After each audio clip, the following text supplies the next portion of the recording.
E sobre essa incerteza do mercado, a gente conversa agora com o economista e também professor do INSPER, Fábio Astrauskas, a quem eu agradeço demais pela participação. Seja muito bem-vindo ao Headline News.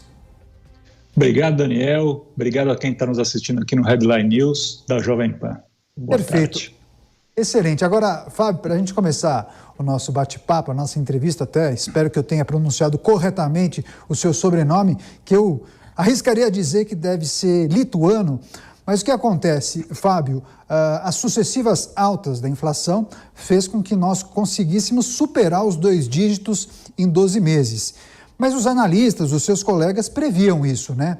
Conta pra gente quais foram os fatores que acabaram impactando nesse índice. O nosso repórter trouxe há pouco e destacou que tem fatores externos e internos. Combustíveis e energia foram vilões, né? Sem dúvida, Daniel. O Rodrigo trouxe um panorama muito exato do que está acontecendo nesse momento. Há fatores externos, a inflação, é bom lembrar, ela está ocorrendo no mundo todo, uma alta inflacionária não se via há mais de 20 anos em diversos países, no continente europeu, nos Estados Unidos, em alguns países da América Latina e não diferente aqui no Brasil. Os principais motivos, como também o Rodrigo disse, estão no desarranjo da cadeia de suprimentos, estão na dolarização especificamente no caso do Brasil e na indexação, como bem disse o Rodrigo. Imagine você que quando nós tivemos um período muito grande de inflação lá atrás, até 94, a economia brasileira foi se ajustando para trabalhar diante de um cenário inflacionário alto. Isso era feito através da indexação, ou seja, da correção automática via IGPM ou IPCA, a regra geral dos contratos de concessão, como rodovia, como energia, saúde, dissídios coletivos, isso tudo, embora tenha batido a inflação a partir do final da década de 90 e tenha diminuído essa inflação, esses mecanismos, esses contratos permaneceram com esses índices projetados. E agora, com uma inflação de 2 dígitos, o que nós começamos a ver é uma inflação persistente, como foi dito aí, o vilão continua sendo transportes, mas a inflação está espalhada em todas as 9 categorias medidas pelo IBGE. Esse mês, por exemplo, o índice de saúde, que teve aumento zero no mês anterior, já teve um aumento importante. O índice de transporte, como disse o Rodrigo, foi recorde e ele vai levando isso para os demais componentes da cadeia de produção, no consumo, e vai realimentando a inflação. Portanto, nós não deveremos ter um cenário muito fácil de debelar no que se diz respeito à inflação para o ano que vem, Daniel. Perfeito. Agora, professor, eu até tratei desse assunto em um outro telejornal, mas a dúvida que fica é em relação ao que o Copom irá fazer em sua próxima reunião. Você acredita em uma nova alta da taxa de juros e, diante disso, qual deve ser a tendência para o dólar e também para os investimentos? O Copom já sinalizou, e não está muito difícil da gente concordar, que vai ter que ter novos aumentos e aumentos expressivos, né? Então, o atual 7,75, muito provavelmente agora na reunião dos dias 7 e 8 de dezembro, quando o Copom se reúne pela última vez neste ano, vai apontar um reajuste que vai levar a taxa para uns 9,5%, um pouquinho mais ou um pouquinho menos, aí vai ser um aumento importante de juros. E ele tem que fazer isso, tem por uma obrigação até constitucional da regra de existência, toda vez que estoura o teto da meta, o Bacen é obrigado a trabalhar com a política de juros para trazer de volta, né, a inflação para dentro dos patamares de meta.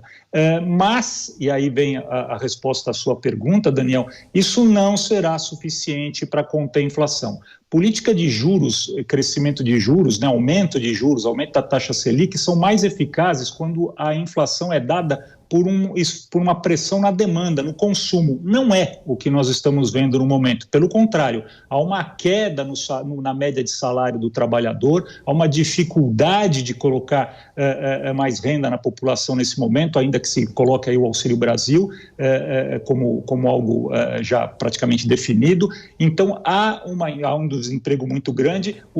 Quando se trabalha em situações como essa, o aumento dos juros isoladamente não é suficiente para conter a inflação. E mais, ele deverá subir até que a taxa de juros real, ou seja, descontada a inflação, seja positiva. Vamos lá, hoje temos Selic 7,75, inflação a 10, ainda há uma taxa de juros negativa de 3. Imagine você que nós teremos que ter uma Selic para lá de 10, acima de 10, para que a gente possa ter algum efeito num tamanho de inflação como esse e nesse tipo de inflação, Daniel.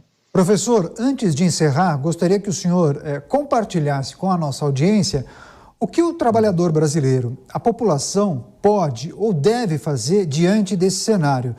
É preciso poupar ou investir? Enfim, qual é a sua sugestão?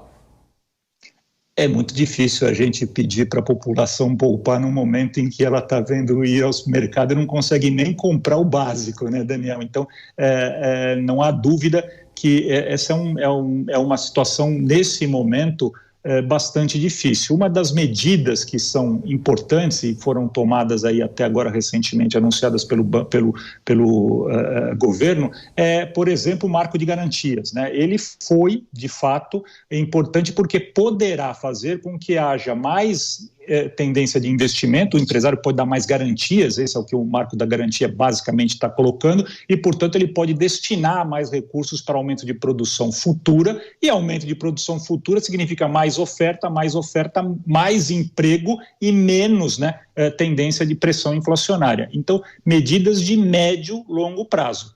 Sem elas, a gente vai ainda ter, provavelmente, um primeiro semestre do ano que vem com inflação bastante alta ainda, Daniel. A alta da inflação em destaque aqui no Headline News. Agradeço demais a participação do economista e professor do INSPER, Fábio Astrauskas. Muito obrigado, parabéns pelo trabalho e até a próxima, professor. Obrigado, Daniel, e a todos que nos assistiram aqui na Headline News. Continuem assistindo, prazer, até logo. Muito bom.